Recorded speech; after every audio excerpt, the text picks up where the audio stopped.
নীল চিরকুট পর্ব সংখ্যা ৩৫-৩৬। লেখনীতে নওশীন আহমেদ রোদেলা। গল্প পাঠে আমি অরোরা ইসলাম। রাস্তা ধরে উদ্দেশ্যহীন হেঁটে চলেছে নাদিম। দুপুরের তীব্র গরমে ভিজে উঠেছে শার্ট। আজকাল ভার্সিটির চত্বরটা বড় পানসে লাগে তার। কোনো কিছুতেই স্বস্তি নেই। এই পরিচিত শহরটাতে আজকাল খুব দমবন্ধ ভাব। বিষাক্ত আলো বাতাসে নাদিম বড় বিরক্ত। মাঝে মাঝে এই শহর ছেড়ে দূরে কোথাও হারিয়ে যেতে ইচ্ছে করে তার। হারাবেও একদিন, কিন্তু সেই একদিনটা কবে জানা নেই নাদিমের। নাদিম রাস্তার পাশে দাঁড়ায়। রাস্তায় চা ফেরি করে বেড়ানো ছেলেটাকে ডেকে এক কাপ চা খায়। কপাল কুঁচকে ঝলমলে সূর্যের দিকে তাকিয়ে থাকে। কয়েক সেকেন্ডের মাঝে জ্বালাপোড়া করে ওঠে চোখ। তবুও চোখ ফেরায় না নাদিম। জ্বালাপোড়া অনুভূতি গায়ে লাগে না তার। নাদিম জানে তার অনুভূতি নেই। ভেতরের মনটা আস্ত পাথর। আজ হঠাৎ সেই পাথরে ফাটল খুঁজে পায় নাদিম। খেয়াল করে এই পৃথিবীতে তার নিজের কেউ নেই। বন্ধুরা ছিল, এখন নেই।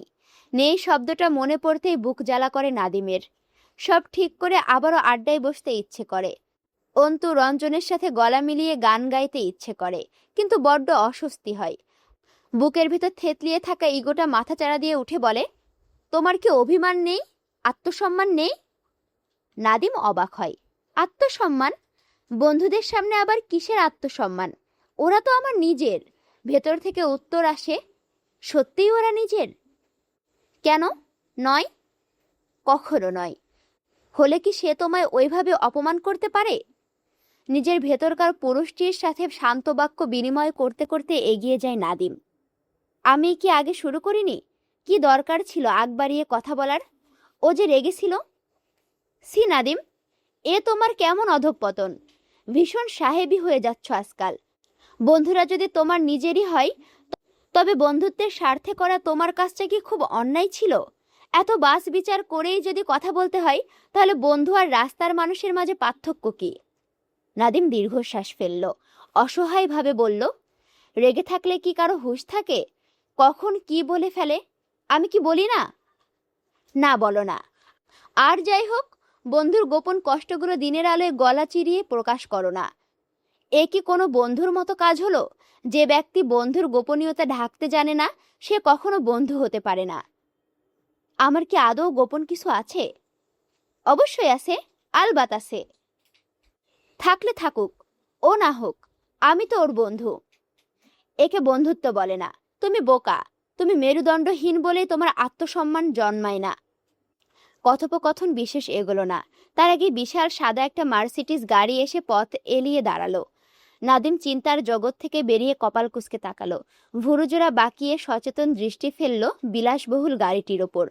গাড়ি থেকে সাদা ঝকঝকে পোশাক গায়ে নেমে এলো একজন ড্রাইভার। আপনারে স্যার ডাকতাছে। নাদিমের ভুরুজোড়া আরও একটু কুঁচকে এলো। তোমার স্যারকে আমি চিনি না। ড্রাইভার জবাব দেওয়ার আগে গাড়ির ভেতর থেকে উকি দিল একটা মুখ। ইমায়েত সাহেব। নাদিম অবাক হলো। ইমায়েত সাহেব গম্ভীর কণ্ঠে বললেন, গাড়িতে উঠো, কথা আছে। নাদিম কয়েক সেকেন্ড দ্বিধাদ্বন্দ্বে ভুগে গাড়িতে গিয়ে উঠল। এই দামি বন্দি গাড়িতে ইমায়েত সাহেবের পাশে বসে তেমন অস্বস্তি না হলেও খুব একটা ভালো লাগছে না নাদিমের। মাথার ভেতরে বিরক্তিটা তরতর করে বাড়ছে। ইমায়েত সাহেব বেশ রয়েস হয়ে প্রশ্ন করলেন, কেমন আছো? বেশ ভালো। আপনি? ইমায়েত সাহেব জবাব না দিয়ে মাথা নাড়লেন। মুখের উপর একটা ইংরেজি জার্নাল ধরে বসে রইলেন। নাদিমের মেজাজটা অকারণে খারাপ হয়ে গেল। এই বয়স্ক জাজকে কিছু নিকৃষ্টতম গালি দিতে পারলে শান্তি পাওয়া যেত। সব শালারই এক ঢং। ইমায়েত সাহেব বেশ কিছুক্ষণ চুপ থেকে বললেন, তুমি নিজেকে খুব বুদ্ধিমান মনে করো? খুব বোকা মনে করি না। ইমায়েত সাহেব জার্নালটা পাশে নামিয়ে রেখে নাদিমের দিকে তাকালেন। নাদিম আগের মতোই নিঃসংকোচ ভঙ্গিতে বসে আছে। ইমায়েত সাহেব গম্ভীর কণ্ঠে বললেন, আমি তোমার সাথে কি বিষয়ে কথা বলতে চাইছি তা কি তুমি বুঝতে পারছো? নাদিম মাথা নেড়ে বলল, আংশিক পারছি, তবে পুরোপুরি ধরতে পারছি না। রিসেন্টলি মৌসির মাঝে কিছু পরিবর্তন দেখা দিয়েছে, তুমি লক্ষ্য করেছো?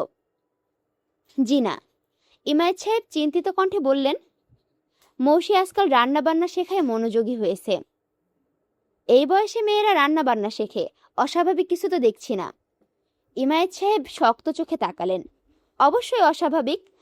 মৌসি সব ধরনের রান্না শিখতে আগ্রহী হলেও হয়তো অস্বাভাবিক কিছু হতো না, কিন্তু তা তো ঘটছে না। মৌসির রান্নার তালিকায় শুধু সেই সব খাবারই দেখা যাচ্ছে যেগুলো তুমি পছন্দ করো। নাদিম ভুরু উঁচিয়ে ঠোঁট গোল করে বলল, ও। মৌসির ড্রয়ারে আজকাল সিগারেট পাওয়া যাচ্ছে। বারান্দায় মাঝে মাঝে ঠোঁটে সিগারেট নিয়ে দাঁড়িয়ে থাকতে দেখা যাচ্ছে। It's a big change for her. মৌসি সিগারেট ভীষণ অপছন্দ করত। নাদিম কিছু বলল না। মৌসি সিগারেট ঠোঁটে নিয়ে বসে থাকছে, এই খবর শোনার পর কি বলা উচিত বুঝতে পারছে না। তুমি কি বুঝতে পারছো আমি কি বলছি? জি, বুঝতে পারছি। অনেকটা প্রাণহীন কণ্ঠে উত্তর দিল নাদিম। ইমায়েত সাহেব আবারও চুপ হয়ে গেলেন। উদাস দৃষ্টিতে জানালার বাইরে চেয়ে রইলেন অনেকক্ষণ। সেদিকে দৃষ্টি রেখেই বললেন, মৌসির বইয়ের মাঝে ড্রয়ারে তোমার অসংখ্য ছবি পাওয়া গেছে। ছবিগুলো খুব সাবধানে লুকিয়ে তোলা হয়েছে। আমার ধারণা মৌসি তোমাকে প্রায় ফলো করে। ব্যাপারটা কি সত্য? নাদিম ছোট্ট শ্বাস ফেলে বলল, এই ব্যাপারে মৌসি বোধহয় ভালো তথ্য দিতে পারবে। আপনার ওর সাথে সরাসরি কথা বলা উচিত। ইমায়েত সাহেব দীর্ঘশ্বাস ফেলে বললেন, মৌসির সাথে আমার কথা হয়েছে। She wants to be with you. তোমার সঙ্গ ওর ভালো লাগে। নাদিম কিছু বলল না, অবাকও হলো না। বিষয়টা নতুন নয়। মৌসি যে তার প্রেমে হাবুডুবু খাচ্ছে তা সে 3-4 মাস আগে থেকেই জানে। ইমায়েত সাহেব স্বীকারোক্তির মতো বিড়বিড় করে বললেন, শি ইজ গোয়িং ক্রেজি। আমার মনে হয় ও রাতে ঘুমায় না। নাদিম আগের মতোই নিশ্চুপ বসে রইল। ইমায়েত সাহেব হঠাৎই ব্যস্ত হয়ে বললেন, do you like মৌসি?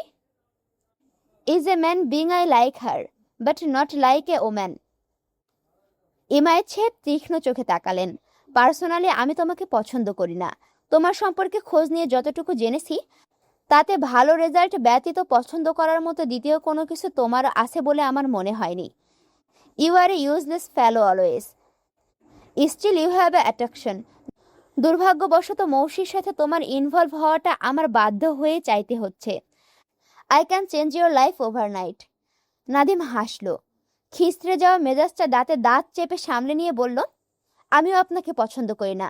Frankly speaking, বিশাল অঙ্কের মালিকানা ছাড়া পছন্দ করার মতো কিছু খুঁজে পাইনি। দুর্ভাগ্যবশত টাকা কখনোই আমার কাছে পছন্দনীয় বিষয় নয়। তাই লাইফ চেঞ্জ করে নেওয়ার এমন দুর্দান্ত সুযোগটা নিতে পারছি না বলে দুঃখ হলো। ড্রাইভার সাহেব, ডান পাশের রাস্তাটায় গাড়ি থামান। আমার যাত্রা এখানেই শেষ। ইমায়েত সাহেব বিভ্রান্ত দৃষ্টিতে চেয়ে রইলেন। অপমানটা সচল মস্তিষ্ক টের পেলেও বিস্ময়ভাবটা কাটল না। তীক্ষ্ণ চোখে চেয়ে থেকে খুঁজতে লাগলেন অচেনা কোনো বিশেষত্ব। কি আছে এই ছেলেটার মাঝে? কিসের বলে এমন অকপট? না কুচু আত্মবিশ্বাসে কথা বলে এই ছেলে, বিন্দুমাত্র মাথা নোয়ায় না। আচ্ছা, এবার দৃশ্যপট নম্রতার কাছে গেল, বুঝছো? খাবার সামনে নিয়ে বসে আছে নম্রতা। খাবার মুখে নেওয়ায় কোনোরূপ লক্ষণও দেখা যাচ্ছে না। আরফান খেতে খেতেই ভুরুকুসকে তাকালো। ভুরু নাচিয়ে প্রশ্ন করল, কি ব্যাপার? নম্রতা মুখ মেরে উত্তর দিল, কোনো ব্যাপার না। তাহলে খাচ্ছেন না কেন? নম্রতা এবার চোখ তুলে তাকালো। অসহায় কণ্ঠে বলল, পুরো ব্যাপারটা না শুনলে খাবারটা আবার গলা দিয়ে নামবে না আমার। আপনি প্লিজ তাড়াতাড়ি খান। খাওয়া শেষ করে সম্পূর্ণ ব্যাপারটা বুঝিয়ে বলুন। দ্রুত করুন।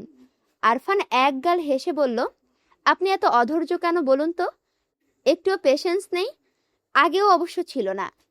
নম্রতা কাটা চামচটা তুলে নিয়ে আরফানের দিকে তাক করে বলল, আপনি কথা না বলে তাড়াতাড়ি খাবেন? নম্রতার অস্থিরতা দেখে হাসে আরফান। এক চুমুক পানি খেয়ে নিয়ে বলল, আপনি খাওয়া শুরু করুন, আমি খেতে খেতেই বলছি। নম্রতা নড়ে চড়ে বসল।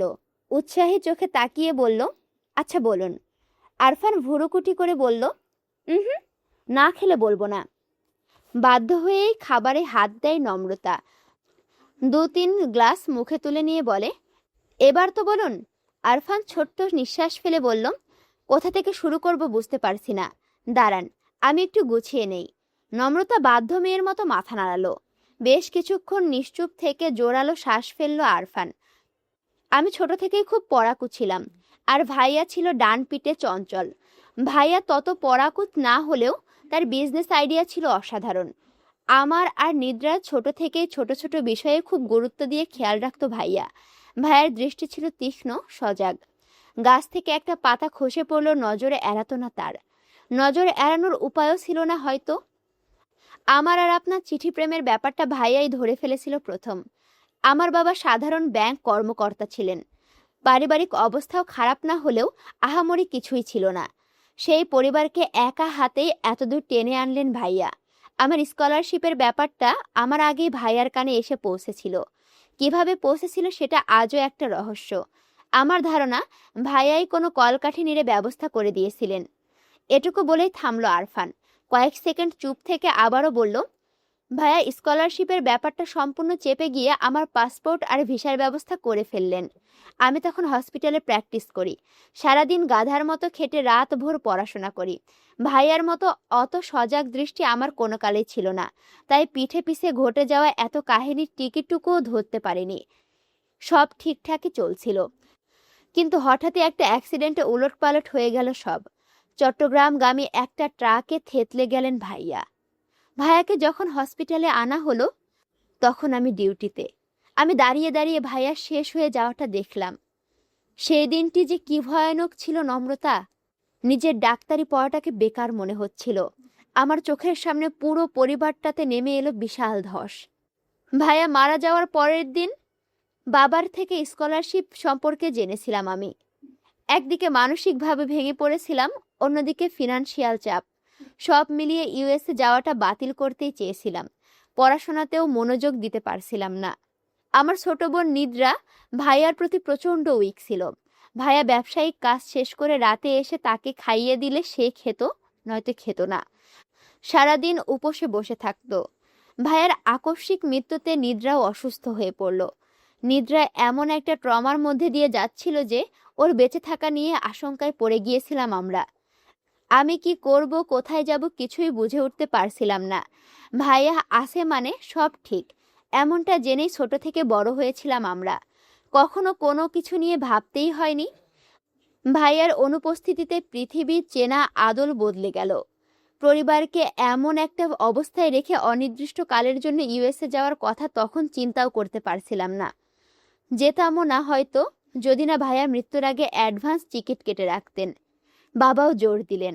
ভাইয়ার এতদিনের চেষ্টা মাঠে মারা যাবে এমনটা ভাবতেও খারাপ লাগছিল।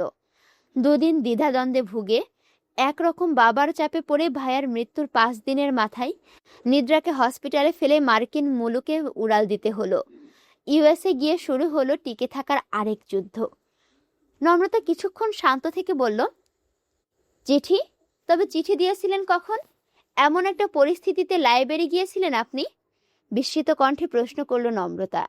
আরফান দীর্ঘশ্বাস ফেলে বলল, লাইব্রেরি যায়নি, যাওয়া সম্ভবও ছিল না, তবে চিঠি পাঠিয়েছিলাম। ফ্লাইটে ওঠার আগে তাড়াহুড়ো করে চিঠি লিখেছিলাম।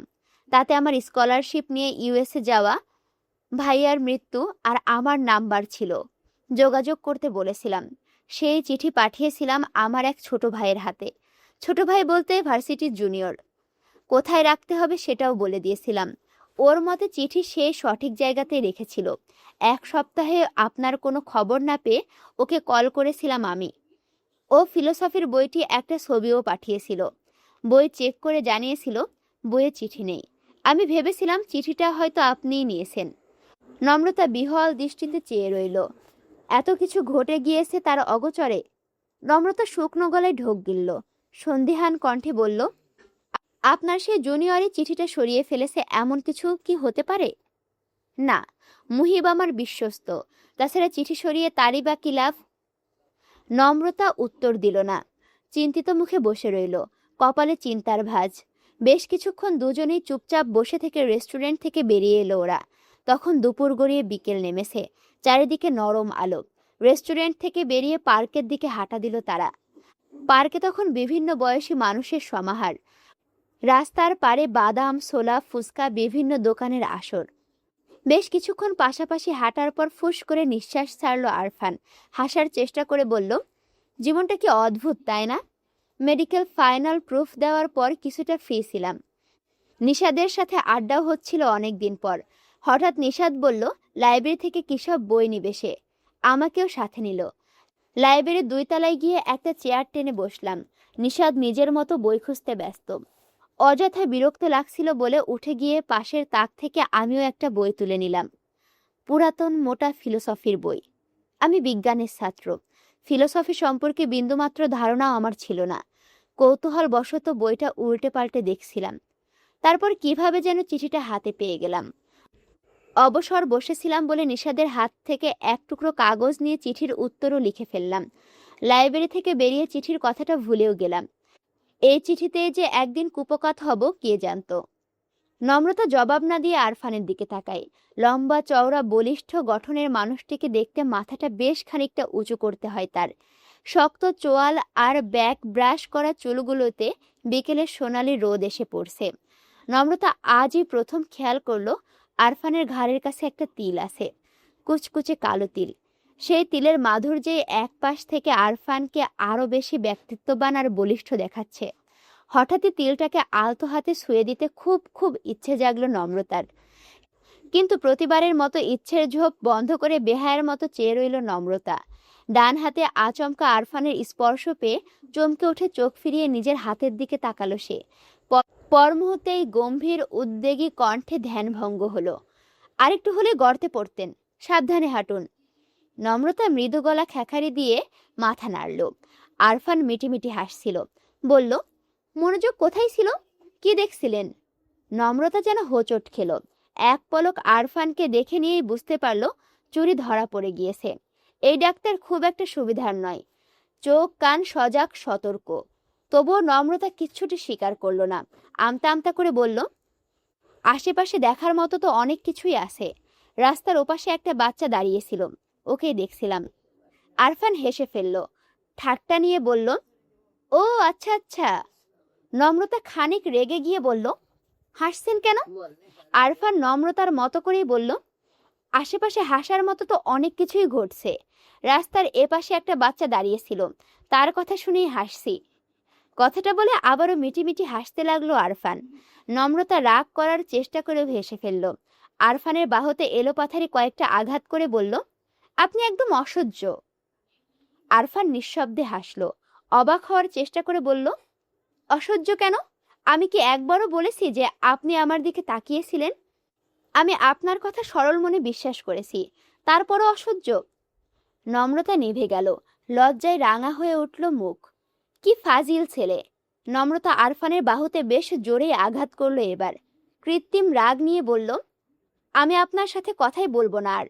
এত ফাজিল আপনি? আরফান হাসতে হাসতে নম্রতার হাত চেপে নিজেকে রক্ষা করলো। নম্রতাকে রাগিয়ে দিতেই বলল, আচ্ছা, কথা বলতে হবে না, আপনি বরং তাকিয়েই থাকুন। নম্রতা গর্জে উঠে বলল, আবার? আরফানের মুখ ভর্তি হাসি। সেই হাসি নিয়ে বাচ্চাদের মতো আবদার করলো, আপনার হাতটা ধরি। নম্রতা ভুরু বাঁকিয়ে আর চোখে তাকালো। ধরেই তো আছেন। আরফান মুখ ভরা হাসি নিয়ে বলল, যদি নিষেধ করেন তাই আগে থেকেই ধরে আসি, রিস্ক নিতে চাচ্ছিলাম না। যদিও নিষেধ করলেও ধরতাম, প্রয়োজনে জোর করে। নম্রতা চোখ ছোট ছোট করে বলল, আমি ইফটিজিংয়ের মামলা করে দিতাম। আমাকে সাথে নিবেন? আমিও মামলা করব। রাস্তাঘাটে মেয়েরা এমন চোখ বড় বড় করে তাকিয়ে থাকলে তো রিস্ক। কেউ কেউ আবার গর্তেও পড়ে যায়। কথাটা বলে হাসে আরফান। নম্রতা দাঁতে দাঁত চেপে বলল, আপনাকে আমি খুন করব। আরফান নম্রতার হাতটা চেপে ধরে রাস্তা পার হতে হতে বলল, আচ্ছা, তার আগে ফুল কিনে দেই, চলুন। সবগুলো নিবেন? বিকেল ৩টা। দুপুরে ঝাঁজ ধরা উত্তাপটা খানিক মিইয়ে এসেছে। ডিপার্টমেন্টের পাশে লম্বা অশ্বত্থ গাছের মাথায় ঝলমল করছে পড়ন্ত সূর্য। ডিপার্টমেন্টের বারান্দায় দাঁড়িয়ে থাকা ছেলে মেয়েদের পাশ কাটিয়ে মাঠে নেমে এলো নীরা। দিনের শেষ ক্লাসটা মাত্রই শেষ হয়েছে। নীরার দৃষ্টি স্থির, চাহনি গম্ভীর। টুলটুলে মুখটা কয়েকদিনের অবহেলায় কিছুটা শীর্ণ। এই শীর্ণতাও যেন বেশ মানিয়ে গিয়েছে তার মুখে। কাটা কাটা চেহারাটা বড্ড চোখে লাগে। নীরা কাঁধে ব্যাগ থেকে ফোনটা বের করে দীর্ঘশ্বাস ফেলল। মা সকাল থেকে ফোন দিয়েই যাচ্ছে, কেন দিচ্ছে তাও নীরার জানা। নীরা হাঁটতে হাঁটতে মাকে ফোন লাগালো। বড্ড ক্লান্ত লাগছে তার, শরীরের সাথে মনটাও কেমন মুড়িয়ে গিয়েছে। এভাবে কি বাঁচা যায়? নীরার মা ফোন তুলেই বললেন, তো সমস্যাটা কি? নীরা শান্ত কণ্ঠে বলল, আমার কোনো সমস্যা নেই মা। সমস্যা নেই তো বিয়েতে রাজি হচ্ছিস না কেন? অবুঝ মায়ের খুব সাধারণ প্রশ্নে দীর্ঘশ্বাস ফেলল নীরা। আমি ওকে বিয়ে করতে চাই না মা। চাস না? কিন্তু কেন? ছেলের চরিত্র খারাপ? মদ গাঁজা খায়, মেয়ে মানুষের নেশা আছে, ভদ্রতা জানে না, দেখতে খারাপ। নীরা শান্ত কণ্ঠে বলল, এগুলোর কোনোটাই আমার সমস্যা নয় মা, অন্তু খুবই লয়াল একটা ছেলে, আমি জানি। নীরার মা এবার তেতে উঠলেন, ভীষণ রাগ নিয়ে বললেন, নিজেই বলছিস লয়াল, তাহলে বিয়েতে রাজি হচ্ছিস না কেন? ছেলে যেহেতু পড়াশোনা করছে, চাকরি তো একদিন করবেই, ধানমন্ডিতে নিজস্ব বাসা আছে। এই যুগে ঢাকা শহরে বাসা থাকার মানে বুঝিস? ছেলের বাপ সরকারি চাকরি করেন, আহামরি টাকা পয়সা না থাকলেও ছেলের জন্য চাকরির ব্যবস্থা ঠিকই করবেন। মেয়েটে নেই, দুটোই ছেলে, অযথা টাকা খরচের বলায়ও নেই। আমাদের যা অবস্থা সেই হিসেবে সম্বন্ধটা খুব খারাপ না। ছেলের চাকরি নিয়ে অনিশ্চয়তা আছে ঠিক, কিন্তু এদিকেও আর পারা যাচ্ছে না। তোর বড় চাচা জমি নিয়ে নতুন করে ঝামেলা শুরু করেছে, তোর বিয়ে ভাঙা নিয়েও বিশ্রী বিশ্রী কথা বলে বেড়াচ্ছে। সম্বন্ধ আসার আগে পাত্রপক্ষকে কান পরা দিয়ে বিয়ে ভাঙাচ্ছে। এই সম্বন্ধটাও কখন বেঁকে বসে তারও কোনো ঠিক আছে? ইরারও ভার্সিটিতে 2 বছর চলে গেল, ওকেও বিয়ে দিতে হবে। আর তোর ভাইয়ের কথাও ভাব, ছেলেটা তো খেটেই আসছে আজীবন, আপাতত ঠিক বয়সে বিয়েটা করুক। তুই? মায়ের কথার মাঝে ফোন কাটে নীরা। মুখ ফুলিয়ে শ্বাস নিয়ে আকাশের দিকে তাকাই। দিশেহারা দৃষ্টিটা খানিকের জন্য টলমল করে ওঠে। হঠাৎ করে একটা বুঝদার কাঁধের খুব অভাব বোধ করে, মনটা ছলকে উঠে বলে, আজ যদি বাবা থাকতো। নীরার পাতলা ঠোঁটজোড়া ভেঙে আসে কান্নায়। মা আজ বলছে সম্বন্ধটা ভালো, নীরার বিয়ে ভেঙেছে, বিপদে পড়েছে বলে আজ চাকরিহীন ছেলের হাতে মেয়ে দিতে বিন্দুমাত্র দ্বিধা হচ্ছে না মায়ের। অথচ আজ যদি অন্তুকে সে প্রকাশ্যে ভালোবাসত, মায়ের কাছে অন্তুকে বিয়ে করার জন্য বায়না ধরত, তাহলে প্রাচীন সব সংস্কারে ভরে উঠত মায়ের মন। অন্তুর অপূর্ণতাগুলো নিয়ে হাজার হাজার প্রশ্ন উঠত। চাকরিটা হয়ে উঠত সবচেয়ে মূল্যবান আর ভালোবাসাটা ঠুনকো। তারপরে টেনে দেওয়া হতো নিষেধাজ্ঞার বেরি। আর আজ যখন নীরা দীর্ঘশ্বাস ফেলে, ঠোঁটে ঠোঁট চেপে শরতের স্বচ্ছ আকাশের দিকে চেয়ে থাকে নিমিষেষে। আজ বাবা থাকলে এমন দ্বিধাভরা জীবন টানতে হতো না নীরার। বাবা নীরাকে বুঝতো, নীরার মাথায় হাত বুলিয়ে দিয়ে পথ দেখাতো। ধানমন্ডির বিলাসবহুল ফ্ল্যাটে নিজের জন্য বরাদ্দকৃত ঘরটিতে বসে আছে সোয়া। সাদা বেড কাভারে ঢাকা বিশাল বিছানাটিতে বইয়ের স্তূপ, মেঝের ওপর coffee cup, marker, dot pen, আরো কত কি। বিছানার মুখোমুখি বিশাল জানালাটার পর্দা সরানো, বৃষ্টির পানি ঝাপটে পড়ছে গ্লাসে। বাইরের অন্ধকারে বৃষ্টির ফোঁটাগুলো লাগছে মুক্তোর মতো। বিশাল চাদরের ছোট্ট ছোট্ট মুক্তো ছুঁড়ে ফেললে যেমন লাগে ঠিক তেমন। সোয়া বিছানার গদিতে ঠেস দিয়ে মেঝেতে বসেছিল। হাতে the psychology of the Simpson নামে একটি ইংরেজি বই। বইটা এর আগেও 2বার পড়েছে, কিন্তু আজ মনোযোগ দেওয়া যাচ্ছে না। সোয়া বরাবরই পড়াকুমে, পড়াশোনায় মন বসছে না এমন অভিজ্ঞতা তার নতুন। সোয়া হাতের বইটা উল্টে রেখে জোরালো শ্বাস ছাড়ল। কয়েক সেকেন্ড নিঃশব্দ বৃষ্টি দেখে নিয়ে দামি ফোনটা তুলে নিল হাতে। 1বার 2বার 3বারের সময় ফোনটা রিসিভ করলো নাদিম।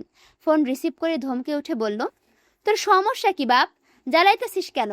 মাঝরাতে ঘুম ভাঙায় কানের কাছে কিরিং কিরিং লাগাইছস? বড়লোকি বিছানায় ঘুমাহে না, ফোন রাখবাল। সোয়া নাক সিটকে বলল, তুই আবারও এভাবে কথা বলছিস? Try to make a personality. তোর কথা শুনে যে কেউ বমি করে ফেলবে। এক থাপ্পড়ে 10বার বমি করায়া ফেলমু তোরে। মাঝরাতে ঘুম ভাঙায় পার্সোনালিটি মেক করার গল্প শোনাস তুই? তোরে ইংরেজি আলাপ তোর ইংরেজ বাপের লগে করগা। আমার সাথে ইংরেজি আলাপ মারাইতে আসবি তো তোর খবর আছে সোয়াইয়া। সোয়া নিজেকে সামলে নিল। আজকাল তার বুদ্ধি হয়েছে, কাজের সময় নাদিমকে রাগিয়ে দেওয়া যে বোকামো তা সে বোঝে। সোয়া কিছুক্ষণ চুপ থেকে রয়ে শুয়ে বলল, আচ্ছা যা, ইংরেজি আর বলবো না। এখন বল, সবাই এমন অদ্ভুত বিহেভ করছে কেন? কি হয়েছে? নাদিম অকপটে বলে, আমার বয়স সাওয়াল হয়েছে, ইনশর্ট কেনা হয়েছে। তোর কোনো সমস্যা? নাদিমের বলা বাক্যটা বার দুই আওড়ানোর চেষ্টা করলো, হচ্ছে না। কেনা হয়েছে মানে কি? এটা কি কোনো বৈজ্ঞানিক নাম? নতুন কোনো রোগেরও নাম হতে পারে। সোয়া বুদ্ধি খাটিয়ে বলল, সমস্যা? না, কোনো সমস্যা নাই, তুই চিন্তা করিস না দোস্ত। মেডিকেল সায়েন্স এখন অনেক এগিয়ে গিয়েছে, ক্যানার প্রতিশোধও জলদি পেয়ে যাব। সোয়ার কথায় হতভম্ব হয়ে গেল নাদিম। বেশ কিছুক্ষণ মুখে কোনো কথা খুঁজে পেল না সে। কয়েক সেকেন্ড চুপ করে থেকে তীব্র আক্রোশ নিয়ে বলল, তোর এই মুহূর্তে বাংলাদেশের বাইরে ফালাইয়া দিয়ে আসতে মন চাইতেছে। কেন একটা রোগ, বলদের বলদ। সোয়া নিভে গেল। অসহায় কণ্ঠে বলল, রোগ নয়, তুই আমার সামনে থাকলে নির্ঘাত থাপড়ায় খাইতি আস। ভোলা ভালা মেজাজটাই বিগড়ে দিলি শালি। দেন হোয়াট ইজ ক্যানা? এটা বাংলা শব্দ? তোর বলা বাংলা শব্দ আমি কেন কখনো শুনি নাই? নাদিমের রাগের মাঝেও হাসি পেয়ে গেল। মনের গোমট ভাব বেশ খানিকটা কেটে যায় ধমকাধমকি না করে ফুরফুরে মেজাজে বলল, তুই বাঙালি হলে হুন্তি, তুই ইংরেজ, তোর উচিত ব্রিটেন বা আমেরিকা চলে যাওয়া। এখন ফোন রেখে ক্যানার অর্থোদ্ধার কর। অর্থ বের করতে পারলে আমায় কল করবি, নয়তো নয়। বেহুদা জ্বালাইছিস তো তোর খবর আছে। সোয়া বোকা বোকা কণ্ঠে বলে, আচ্ছা। নাদিমের ফোন কেটে ডান হাতে চশমা ঠিক করে সোয়া। মাথায় ঘুরতে থাকে একটাই শব্দ, ক্যানা। সোয়া গুগলে সার্চ দেয়, বানানটা ঘুরিয়ে পেঁচিয়ে বিভিন্নভাবে লেখে, কিন্তু প্রত্যেকবারই একই লেখা ভেসে ওঠে, ইয়োর সার্চ ক্যানা did not match in documents. সোয়া বেশ কিছুক্ষণ অসহায় মুখে বসে থেকে বাবার লাইব্রেরিতে যায়। পুরো লাইব্রেরি ঘেটে পুরনো নতুন 3টা বাংলা অভিধানে অর্থ খুঁজে পায়। ডান হাতের আঙুল দিয়ে চশমাটা ঠিক করে চেয়ার টেনে বসে। অভিধানের প্রতিটি পাতা মনোযোগ দিয়ে দেখে। হোয়ার ইজ ক্যানা? ঘন্টা দুয়েক পর লাইব্রেরির দরজা হালকা টোকা পড়তেই চোখ তুলে তাকালো সোয়া। বাবাকে দরজায় দাঁড়িয়ে থাকতে দেখে হালকা হাসলো। হেই বাবা, হোয়াটসঅ্যাপ? সালাম সাহেব বিস্ময় নিয়ে কিছুক্ষণ দাঁড়িয়ে থেকে দরজা ছাড়লেন। ভেতরে ঢুকে সামনে থাকা অভিধানগুলোর দিকে তাকিয়ে বললেন, নাথিং ম্যাস। কিন্তু এত রাতে এসব কি? কি করছো? একটা শব্দ খুঁজছি বাবা। Do you know I am not much fluent in Bengali. Salam সাহেব চেয়ার টেনে বসলেন। বেশ উৎসাহ নিয়ে বললেন, বাংলায় দুর্বলতাটা আমারও আছে। ছোটবেলায় ব্যাকরণের বইগুলো না বুঝে মুখস্থ করতাম আর বাবার কাছে বেধরম মার খেতাম। এনিওয়ে, কি শব্দ খুঁজছ? ক্যানা। তুমি কি এই শব্দটার অর্থ জানো বাবা? সালাম সাহেব অবাক হয়ে চেয়ে রইলেন। বেশ কিছুক্ষণ পর চিন্তিত কণ্ঠে প্রশ্ন করলেন, এটা কোনো বাংলা শব্দ? তুমি শিওর? সোয়া মাথা নেড়ে বলল, 100% শিওর। নাদিম প্রায় সময়ই বাংলাতে কথা বলে, যদিও ওর বাংলাগুলো ভীষণ অদ্ভুত। সালাম সাহেব মুখ কুঁচকে ফেললেন, বিরক্তি নিয়ে বললেন, নাদিম, দ্যাট স্কাউন্ডেল, তুমি এখনো ওর সাথে মেশো? সোয়া উত্তর দেয় না। উদাস ভঙ্গিতে একের পর এক পাতা উল্টাতে থাকে। মনটা ভালো লাগছে না তার। সারাদিন বইয়ে মুখ ডুবিয়ে থাকলেও বন্ধু মহলে পরিবর্তনটা চোখ এড়ায়নি সোয়ার। আগের মতো আড্ডা বসছে না, কেউ ঠিকঠাক ক্লাসে আসছে না। আজকাল রঞ্জনও কেমন গম্ভীর। অন্তু নাদিমের দেখা নেই। নীরা নম্রতাও তাই। সোয়াকে কেউ কিছু না বললেও সে বুঝে কিছু একটা ভালো হচ্ছে না। কোথাও একটা বড্ড গোলমাল, ভেঙে যাওয়ার পূর্বাভাস। এই বন্ধুমহল ছাড়া সোয়ার জীবন ভিন্ন স্বাদ। আনন্দ বলে কিচ্ছু নেই। সোয়া দীর্ঘশ্বাস ফেলল। তার বোকা সরল মনটা ভীষণ টনটন করছে। অদৃশ্য একটা ভয়ে কাটা হয়ে উঠছে।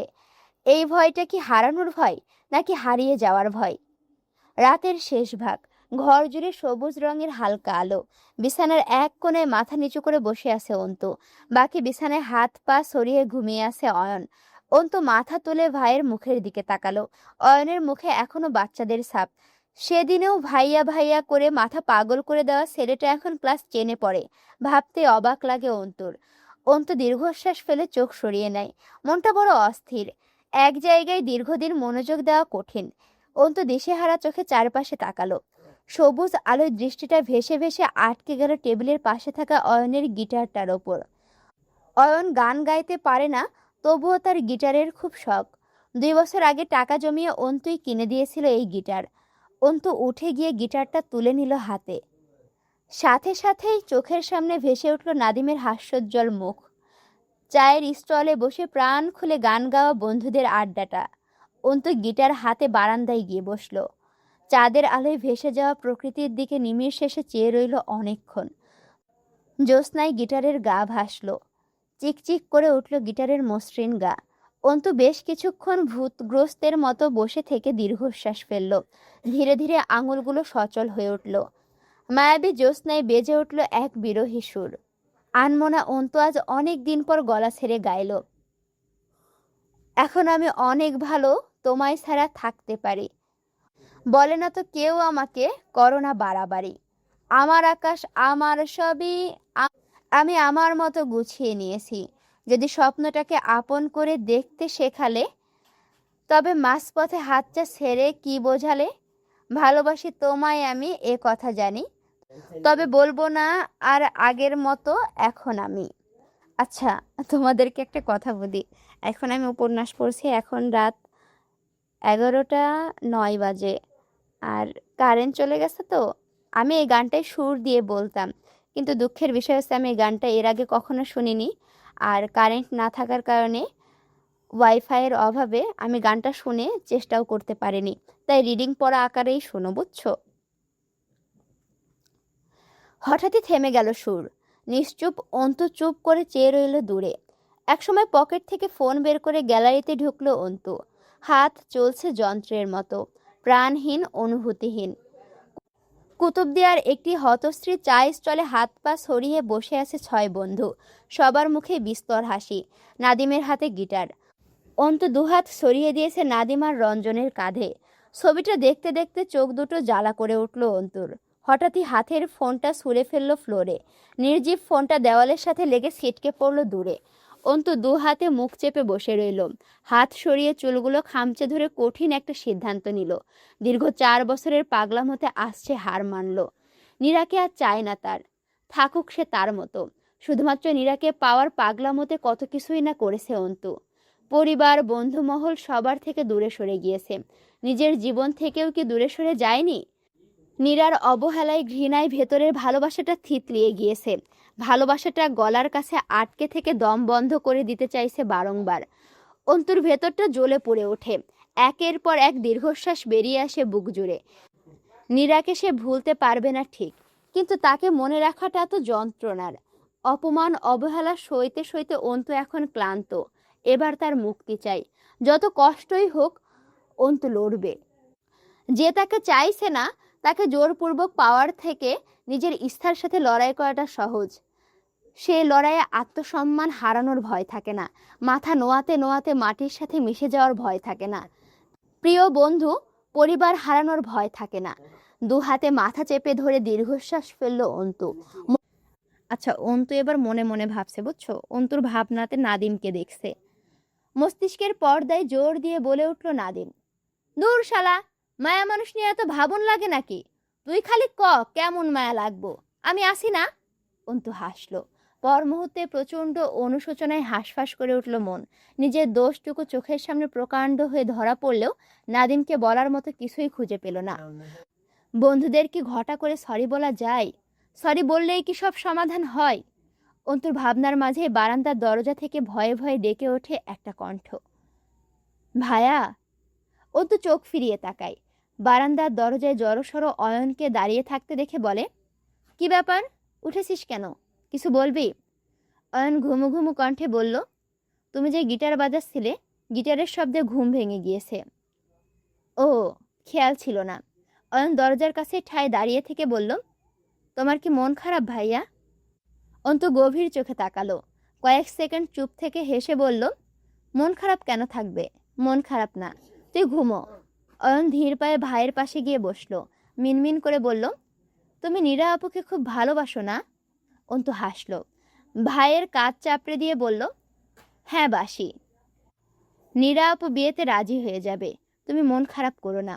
অন্তু জবাব না দিয়ে চুপ করে রইল। দীর্ঘশ্বাস ফেলে বলল, আমি মন খারাপ করছি না অয়ু। নীরাকে আমি নিজেই বিয়ে করতে চাই না। নীরা রাজি হয়ে যাক এমন কিছু চাই না। অয়ন অবাক চোখে চেয়ে থাকে। বিস্ময় নিয়ে বলে, তুমি নীরা আপুকে বিয়ে করবে না? অন্তু হাসে। দীর্ঘশ্বাস ফেলে আকাশের দিকে তাকায়। পূর্ব আকাশে তখনও লালাভ্য আভা। অন্তু সকালের সূচনা লগ্নে চেয়ে থেকে বিসর্জন দেয় নীরা নামক মেয়েটিকে। বুক ভরা ভালোবাসাটুকু বন্দি করে নেয় গোপন কালকুঠুরিতে। বাবাকে খুব শীঘ্রই সিদ্ধান্তটা জানিয়ে দেবে অন্তু। এই অশান্তি, এই দগ্ধ বিদগ্ধের খেলার ইতি টানবে এবার। আসসালামু আলাইকুম রহমতুল্লাহ। কেমন আছো তোমরা সবাই? আশা করি ভালো আছো। তোমরা অনেকেই আমাকে গালিগালাজ দিবা, কারণ আমি কেন ভিডিও ছাড়ি না। ছাড়বো গো, ছাড়বো, সব ভিডিওই ছাড়বো। পেন্ডিং কি রেখে কেউ কিছু করতে পারে বলো তো? তোমাদেরকে এভাবে ঝুলিয়ে রাখবো না, সব ভিডিও ছেড়ে দেবো ইনশাআল্লাহ। তোমরা বেশি বেশি করে আমার জন্য দোয়া করো। দেখা হচ্ছে পরবর্তী ভিডিওতে। আমি তোমাদের সাথে আছি, তোমাদের অপ্রিয় পাঠিকা অরোরা ইসলাম। আল্লাহ হাফেজ।